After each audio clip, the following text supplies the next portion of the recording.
maintenant, comme annoncé dans le sommaire, on va poursuivre notre émission sur l'éthique en islam. Et la semaine dernière, on avait commencé par aborder les 5 étapes de l'examen de conscience, le fait de s'auto-réformer. On avait vu que c'était comme outil qu'on pouvait utiliser. Il y avait le fait d'écrire un petit peu ses vices et ses défauts sur un bout de papier, puis d'essayer au fur et à mesure, chaque jour, de gommer ses défauts en vue d'être une personne meilleure. Donc on avait parlé des 5 étapes. On avait vu, je vous rappelle, l'engagement devant soi-même. On a vu également le fait de surveiller ses actes et ses intentions, parce qu'on avait expliqué que les intentions en islam sont quelque chose de primordial. On le reverra un petit peu ce matin.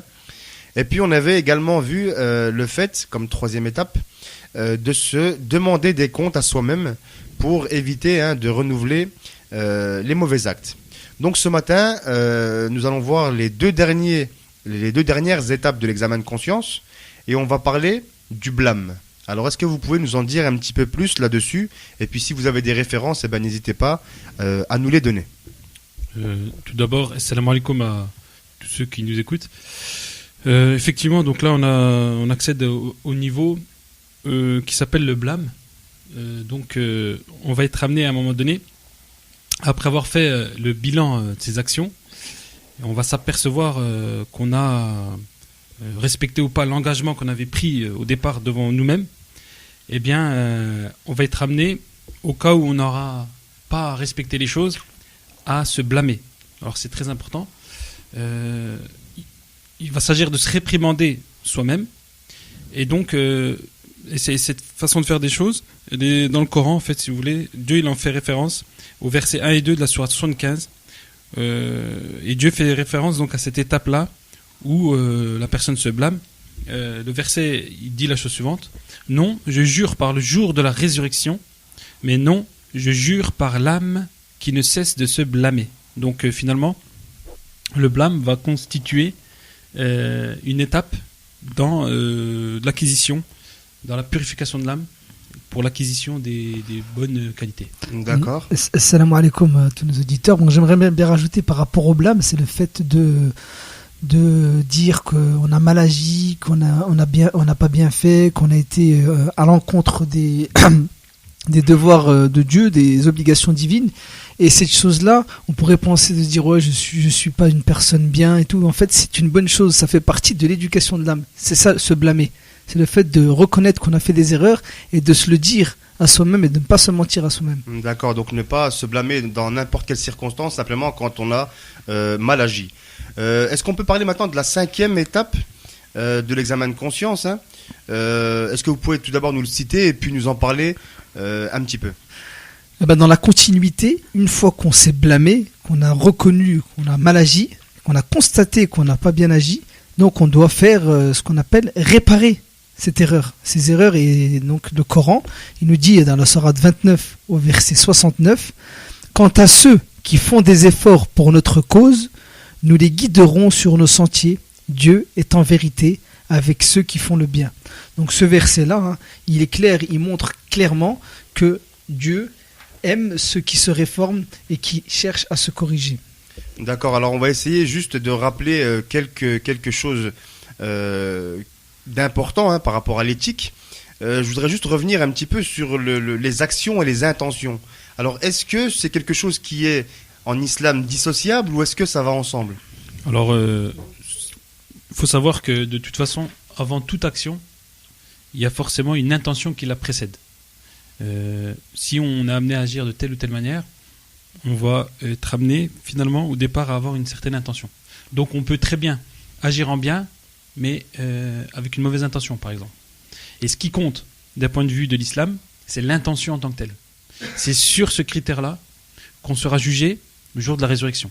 Et c'est ce que le saint prophète, le noble prophète sur la grâce et la paix nous dit. Et ça fait partie de la, j'ai envie de dire, de la base même de l'islam. C'est que les actions ne valent que par les intentions. Innamal a'malu binniyat. Ça c'est une parole du prophète qui est vraiment récitée par cœur par tous les musulmans, parce que Dieu s'intéresse non pas à l'acte en lui-même, mais à l'intention qui la précède. C'est-à-dire, comme je l'ai dit précédemment, on peut très bien être amené, par exemple, à faire quelque chose de mal, mais avec une intention qui était plus ou moins bonne à la base, qui était bonne. Donc, en fait, si vous voulez, c'est compliqué, mais ce qui va tenir rigueur, qui va être tenu en rigueur par Dieu, c'est l'intention. D'accord. Alors, est-ce qu'on a un exemple pour illustrer concrètement ce que tu viens de nous expliquer ?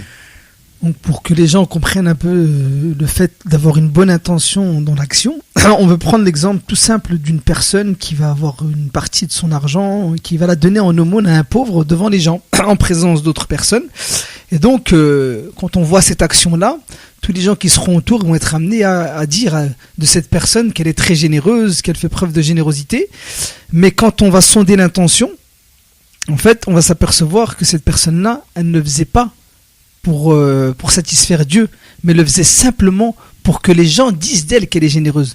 Donc là, on a un exemple concret qui montre que cette action-là, elle a été faite pour les gens et non pour Dieu. Donc du coup, l'action aux yeux de Dieu, elle est nulle. Donc c'est pour ça qu'on parle de purifier les intentions, d'avoir des intentions sincères. Et c'est ce qui fait la différence et c'est ce qui fait qu'on ne peut pas juger une personne sans savoir réellement ce qu'il y a dans son cœur. D'accord, parce qu'on peut finalement dire que on peut tromper son monde, hein, on peut mentir aux gens, mais on ne peut pas mentir à Dieu, parce que j'imagine que dans le Coran, Dieu nous explique que il nous voit et puis on ne peut pas lui mentir.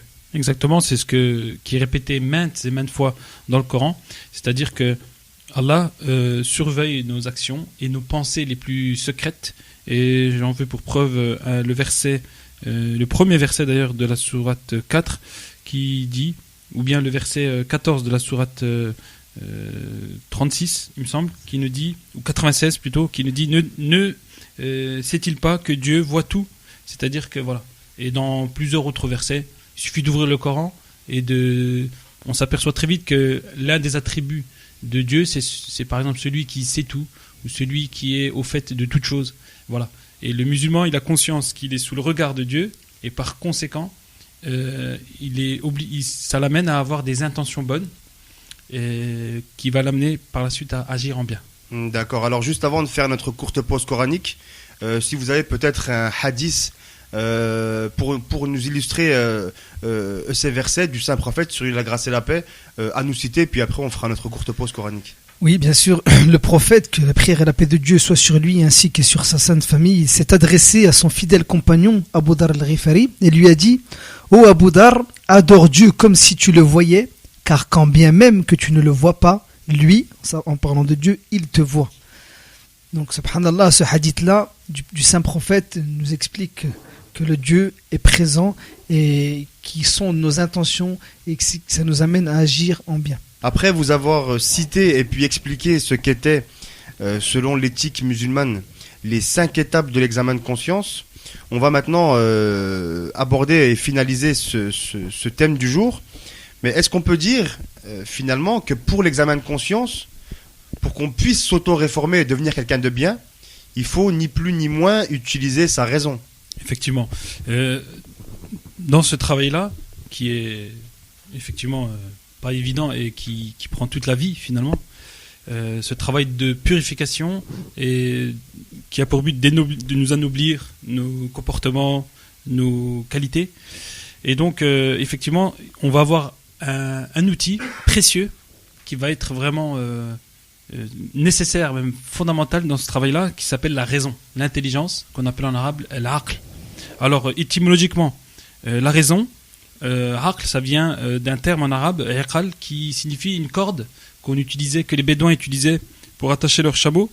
Et en fait, ça signifie que la raison, elle va nous servir à nous attacher de sorte à ce qu'on ne commette pas de péché. C'est l'outil qu'on va avoir, c'est l'épée qu'on va avoir qui va nous permettre de nous maintenir dans une voie qui va nous permettre de dire voilà, telle chose est mauvaise, je ne la fais pas, telle chose est bien. Voilà, c'est la raison qui va être au centre de ce travail d'éducation. Et l'imam Ali sur la paix. Voilà, justement. Alors l'imam Ali, apparemment, il nous explique ceci et en même temps, il nous donne et il nous définit la place que chaque être va avoir. Et tu vas nous expliquer en quoi la raison finalement va ériger l'homme en quelqu'un de bien et en un être supérieur. Exactement. Donc l'imam Ali nous dit, je vais citer cette parole qui dit Dieu a doté les anges d'un intellect sans désir charnel et sans colère. Et les animaux d'un instinct de colère et de désir, mais sans raison. Donc il nous explique que les anges, ils ont la raison, mais pas les désirs, alors que les animaux ont les désirs, mais pas la raison. D'accord. Et il continue en disant, il a exalté l'homme en le dotant de toutes ses qualités, c'est-à-dire que, j'interviens, donc c'est-à-dire le désir et la raison. Et il continue, en conséquence, si la raison de l'homme domine ses désirs et sa férocité, il se rehausse à une position supérieure à celle des anges, car cette position est atteinte par l'homme malgré l'existence d'épreuves à surmonter, alors que les anges n'en ont pas. Donc il nous explique très simplement, et dans d'autres paroles, il dit la même chose, mais selon d'autres variantes. Il nous dit que si on fait en sorte que notre raison l'emporte sur nos désirs, on devient finalement meilleur qu'un ange. D'accord. Mais si nos désirs l'emportent sur notre raison, il nous explique qu'on devient pire qu'un animal. Donc c'est pour ça que on dit que l'homme est une créature raisonnable, qui fait qu'il peut être meilleur qu'un ange, tout comme il peut être pire qu'un animal. D'accord, donc c'est à ce moment-là qu'on peut voir que le travail d'auto-réforme est un travail non seulement qui est important, mais finalement qui est essentiel pour l'homme. Qui est essentiel, qui lui donne justement son humanité. Et en fait, sinon, on est comparable finalement à des animaux, puisque les animaux, leur seul besoin, leur seul but, c'est de se nourrir et de dormir.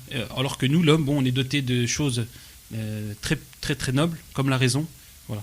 D'accord, donc on voit la différence qu'il y a entre ces différentes créatures et l'importance que Dieu a donnée à l'homme. Donc maintenant on arrive à la fin de notre émission. Est-ce qu'on a peut-être 2-3 choses à rappeler, à résumer avant de passer à la suite?